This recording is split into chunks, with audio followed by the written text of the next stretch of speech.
Hello student, this is Mala and welcome to my channel Study with Mala ma'am. Students, आज जो है हम आपके लिए 9 जनवरी 2022 सीजी टेट का जो पेपर हुआ था उसका जो है क्वेश्चन पेपर लेकर आए हैं। तो यहाँ पे जो है बाल विकास और शिक्षण शास्त्र के सारे क्वेश्चन को हमने जो है जो राइट आंसर है वो सॉल्व कर लिया है। तो यहाँ से आप देख के अपना आंसर चेक कर सकते हैं और उसके बाद जो है आप बाकी सब्जेक्ट का भी आंसर क्या आपको दे दिया जाएगा, जिससे आप अपनी स्कोरिंग जो है वो काउंट कर सकते हैं। अदरवाइज़ मैं ये कहना ज़रूर चाहूँगी कि व्यापम ने अभी अपना कोई भी आंसर के जारी नहीं किया है।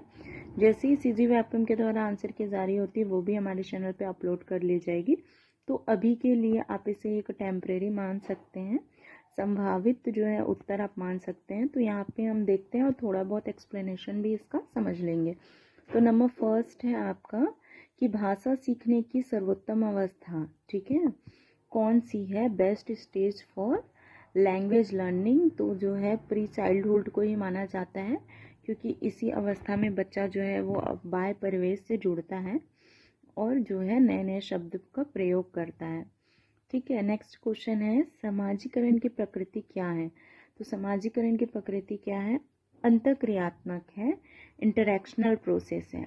नेक्स्ट क्वेश्चन है एक शिक्षक विद्यार्थी को समझाते हैं कि उन्हें दूसरों के दृष्टिकोण से उत्तेजित नहीं होना चाहिए, भले ही उनके स्वयं वह दृष्टिकोण जो है स्वयं के दृष्टिकोण से विपरीत क्यों ना हो। वह विद्यार्थियों के किस पक्ष की ओर ध्यान दे रहा है?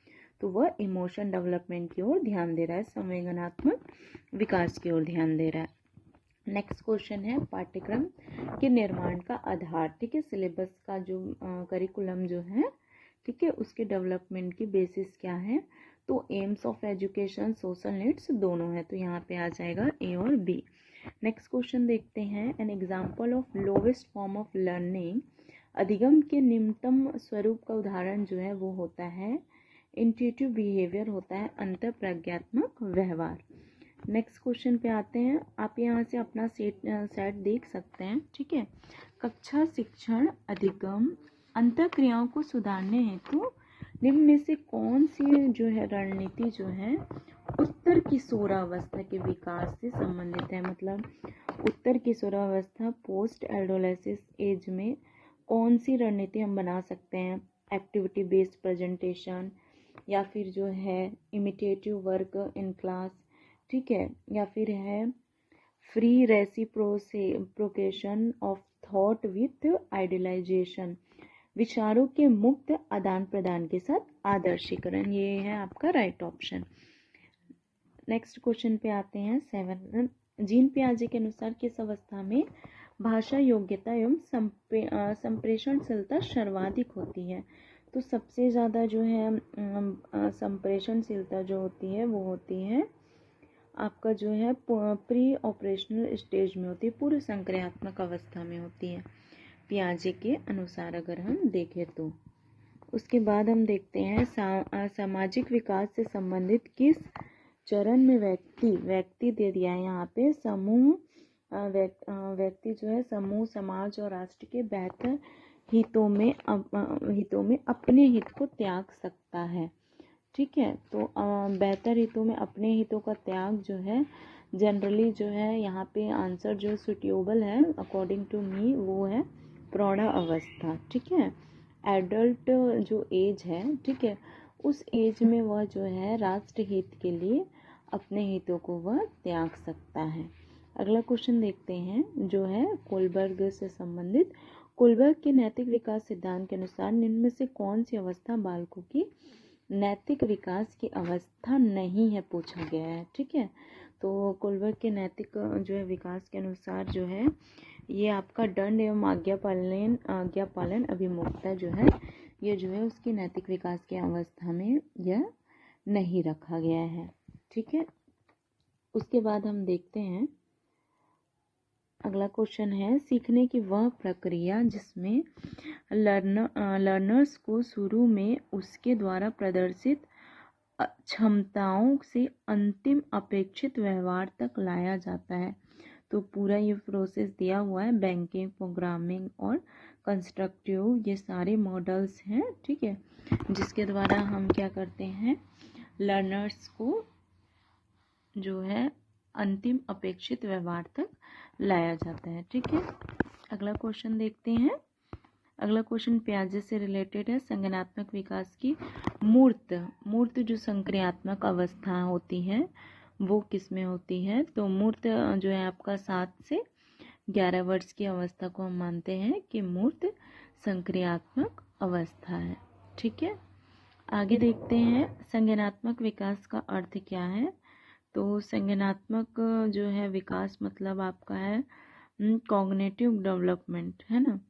तो ये जो है बच्चों का जो है इसमें बच्चों का विकास को ही हम कहते हैं संज्ञानात्मक विकास, ठीक है। तो इसमें सी हो जाएगा आपका राइट ऑप्शन। नेक्स्ट क्वेश्चन पे आते हैं, क्वेश्चन नंबर 13 पे। विशिष्ट आवश्यकता वाले बच्चों के संदर्भ में क्षति क्या है? क्षति मतलब लॉस क्या है? तो लॉस विशिष्ट आवश्यकता मतलब जिनको स्पेशल नीड हो, है ना, चाइल्डहुड स्पेशल नीड जिन्हें हम कहा जाता है, तो उनको जो परिवेश के साथ सामंजस्य स्थापित करने में समस्या होती है, ठीक है। नेक्स्ट क्वेश्चन पे आते हैं 14 पे। एक शिक्षण की शिक्षण प्रक्रिया किस प्रकार के ज्ञान पर केंद्रित होती है? तो इंडक्टिव और एम्पेरिकल दोनों हो सकता है, तो इसमें जो है C is a right option. Next question देखते हैं। शिक्षा का अधिनियम 2009 के अनुसार कौन सा कथन सही नहीं है? तो सही नहीं है तो ये वाला जो है ये तो शामिल नहीं किया गया था कि 14 से 18 वर्ष की जो विशेष आवश्यकता वाले बच्चों के लिए मुफ्त शिक्षा जो है, मुफ्त शिक्षा उम्र 14 से बढ़ा करके 18 वर्ष कर दी गई। नेक्स्ट क्वेश्चन पे आते हैं। बालक के बौद्धिक विकास से क्या तात्पर्य है? तो ये सारी चीज़ें आएंगी, ठीक है, इमेजिनेशन, अंडरस्टैंडिंग, रीजनिंग, ठीक है, उपरोक्त सभी हो जाएगा 16 का। 17 क्वेश्चन देखते हैं, ठीक है। केसेस ऑफ एग्रेशन में be the social rather than. आक्रामकता का कारण जो है सामाजिक हो सकता है, न कि फिजियोलॉजिकल, ठीक है। आक्रामकता का जो कारण होता है शारीरिक बनावट से नहीं हो सकता, ठीक है, फिजियोलॉजिकल नहीं है कि कोई बच्चा अगर फिजिकली वीक है तो एकदम आक्रामक हो जाए, ठीक है। निम्नलिखित में से किस कथन के समूह से आप पूर्ण असहमत हैं? तो कक्षा जिसमें विभिन्न प्रकार के सामाजिक, सांस्कृतिक, आर्थिक पृष्ठभूमि के बच्चे शामिल हैं, सभी के पूर्ण सहमत है, दिया हुआ है सहमत है, तो फर्स्ट वाला राइट ऑप्शन है। सभी के अनुभव को बढ़ावा देगा, बच्चे अपने साथियों के साथ अनेक कौशल सीखते हैं, ये भी सही है।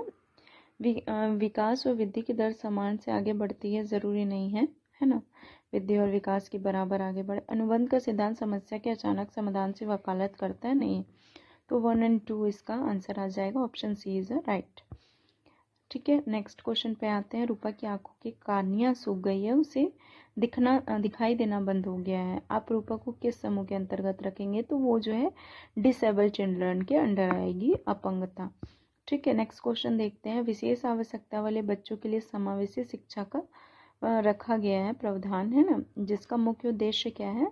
तो जीवन की जो सामान्य प्रक्रियाओं के साथ तालमेल बिठाकर सीख सके, ठीक है, C is right option. Next question पे आते हैं।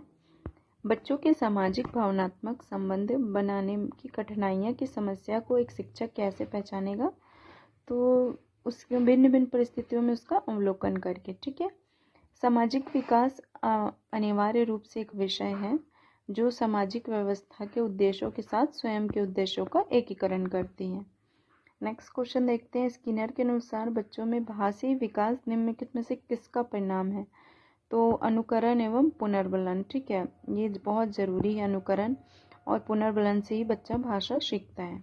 अच्छा अधिगम किस पर निर्भर करता है? तो टीचर पर, स्टूडेंट के एक्टिव इंटरेस्ट पर, गुड टीचिंग मेथड। तो यहाँ पे बेस्ट ऑप्शन जो है वो इंटरेस्ट ही है, इंटरेस्ट से बढ़कर कुछ नहीं है। अगर बच्चा इंटरेस्ट लेगा, ठीक है, सहभागी ही उसकी अच्छी रहेगी सहभागिता, तो वो अवश्य ही सीख जाएगा। नेक्स्ट क्वेश्चन है, ये क्वेश्चन बहुत अच्छा है, ठीक है, आप इसे एक बार समझ लीजिए। सीखने की वह प्रक्रिया जिसमें बच्चा एक नए ज्ञान को अपने पुराने स्कीमा में शामिल करता है, ठीक है, नए ज्ञान को पुराने स्कीमा में शामिल करता है तब हम उसे कहते हैं एसिमिलेशन कहते हैं, आत्मसातीकरण कहते हैं। ठीक है, इसे एक एग्जाम्पल के थ्रू जैसे हम समझ सकते हैं, जैसे बच्चा जो है, ठीक है, पहली बार जब वो बॉल को देखता है, ठीक है, उसके पास जो है जैसे कि लाल कलर की बॉल है, सफ़ेद कलर की बॉल है, तो वो मान लो बच्चा ने पहली बार उनके पेरेंट्स ने बॉल लाकर दिया, ठीक है, उन्होंने उसको सफ़ेद रंग की बॉल लाकर दे दी बच्चे को, ठीक है। अब बच्चा, उस बॉल को बोला गया कि ये आपकी खेलने की चीज़ है, और बच्चा उससे दिन भर खेलते रहता है, ठीक है, और वो जान गया है कि वह बॉल है, तो उसको हम कहते हैं स्कीमा। ठीक है, उसको हम क्या कहेंगे, स्कीमा। कि बच्चा किसी चीज़ को पहचान गया है, उसको हम, उसके दिमाग में एक स्कीमा बैठ गया कि हाँ ये चीज़ ये है, ठीक है। उसके बाद दूसरे दिन उसकी मम्मी ने खाने के लिए कुछ एग्स लाए, ठीक है, और उन्होंने रखे हुए थे। अब बच्चा गया, उसने देखा कि अरे वाह, यह तो मेरा बॉल है, बॉल के जैसे आकार के, उसने हाथ में उठा लिया और उसने फिर उसको खेलने के लिए फेंका, तो वह टूट गया। अब टूट गया, तब उसके मन में आ गया कि यह तो बॉल नहीं है, है ना, उसे समझ में आ गया क्योंकि यह उछली नहीं, ये क्या हो गया। तो अब बच्चा क्या करेगा, वो उस समय बच्चा जो है अपने पुराने ज्ञान में, जो उसके प्री नॉलेज में क्या करेगा, चेंज करेगा, करेक्शन करेगा कि हर वाइट वाली चीज़ जो होती है ना, सफ़ेद दिखने वाली चीज़, वो बॉल नहीं होती। मम्मी ने उसे बताया कि बेटा ये बॉल नहीं था, ये तूने तोड़ दिया, ये एग था, इसको हम खाते हैं। तो उसने अपना क्या किया, पुराना ज्ञान ही बदल दिया, है ना, कि अब उसके मन में जो चीज़ था वो नहीं। तो प्री नॉलेज में उसने क्या किया, करेक्शन किया। तो उसको हम कहते हैं एक्योमोडेशन या समायोजन, है ना। जो पुराने नॉलेज में उन्होंने करेक्शन किया तो उसे कहेंगे एक्योमोडेशन। अब बच्चा क्या करेगा, देखो बच्चा जो है, अब बच्चे, मदर जो है अगले दिन उसको खूब सारे बॉल ला के दे दी, कलरफुल बॉल ला के दे दी, उन्होंने बता दी। तो बच्चा पहले डरेगा उसको छूने में कि ये टूट मत जा, पर फाइनली कुछ दिन बाद वो छू छू के देख करके, खेल करके वो समझ जाएगा कि हाँ ये सारी चीज़ें बॉल हैं।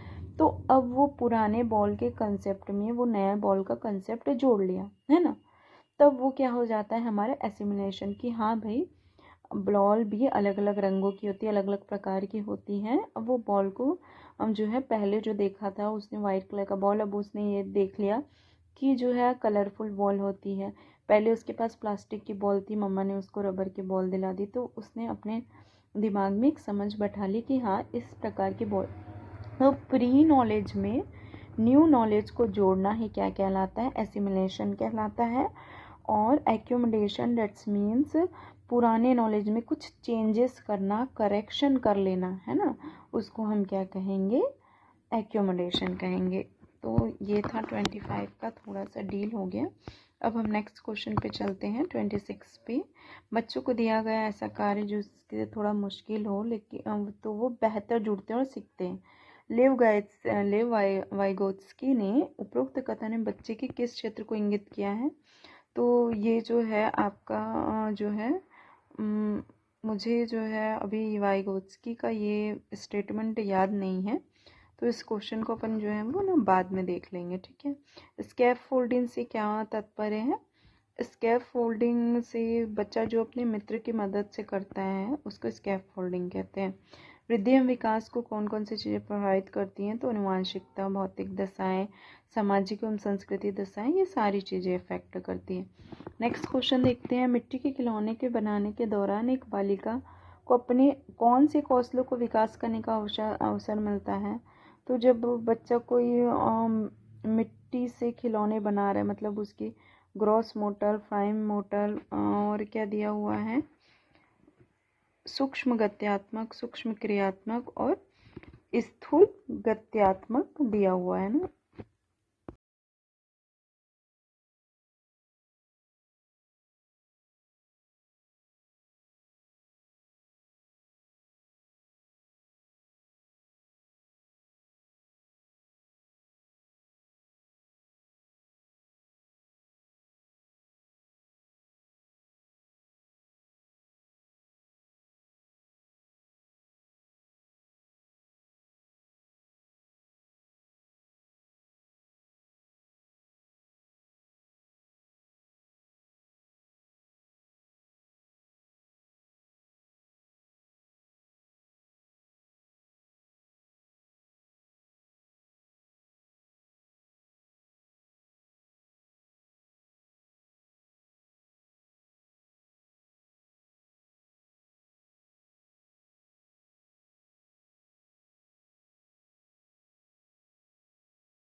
तो यहाँ पे जो है मिट्टी से खिलौने बनाते वक्त यहाँ पे जो है सारे मोटर स्किल का यूज़ होगा।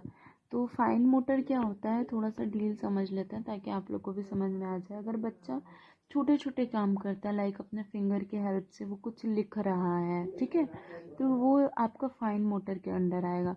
ग्रॉस मोटर अगर वो थोड़ा सा हैवी काम कर रहा है, जैसे कि दौड़ रहा है या फिर पानी से भरी हुई बाल्टी उठा रहा है, अब जैसे कि वो क्या कर रहा है, स्विमिंग कर रहा है, लिफ्टिंग कर रहा है, तो ये सब ग्रॉस मोटर।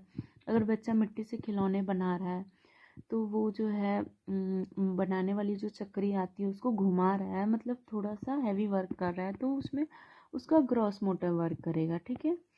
नेक्स्ट क्वेश्चन देखते हैं। मूर्त परिस्थितियों के माध्यम से समझने लग जाने वाला निम्नलिखित में से किस अवस्था से संबंधित है, तो वो बाल्यावस्था में बौद्धिक विकास से संबंधित है, ठीक है। उसके बाद ये एक क्वेश्चन था जो है पियाजे के वाइगोत्स्की को लेकर। तो यहाँ पे जो है ना बच्चों का जो कार्य दिया जाता है जिसके स्तर से मुश्किल हो, तो ये zone of proximal development theory के अंदर आता है, ठीक है। यहाँ से जो है ये थ्योरी जो है समीपस्थ विकास का क्षेत्र होता है, ठीक है। तो यहाँ से स्टूडेंट आप अपना आंसर की चेक कर सकते हैं। अगर आपको वीडियो पसंद आए तो लाइक शेयर अपने फ्रेंड के साथ ज़रूर शेयर कीजिएगा और चैनल को सब्सक्राइब कीजिएगा, ताकि जो है आगे जो है मैं आप लोग की हेल्प के लिए वीडियो लेकर आती रहूँ। Okay, thanks for watching this video.